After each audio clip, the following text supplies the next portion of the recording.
આ વાડા તો આપણે પાડીને હલવાના. ન્યાલી તો એક જ હરખી ધારા. આ વરસાદે કોઈ દી વારો તારો કર્યો ભાઈ કે હું આની ઘીરે વરહું આની ઘીરે ન વરહું? પવને કોઈ દી ભેદભાવ રાખ્યો? નગર પવન દેવની જે આપણે બોલાવી છીએ એ શું કામ ભાઈ મુસલમાનોને ઘીરે જાય? વારો તારો આપણે કર્યો છે. અને હું તો એમ કહું કે આ દેશની અખંડતા ન તૂટવી જોઈએ.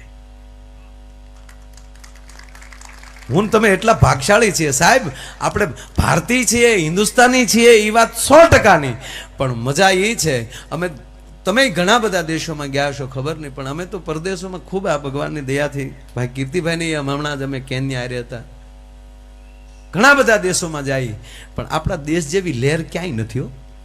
ત્યાં કમાવા જવાય, રહેવા જવા જેવા એકે દેશમાં.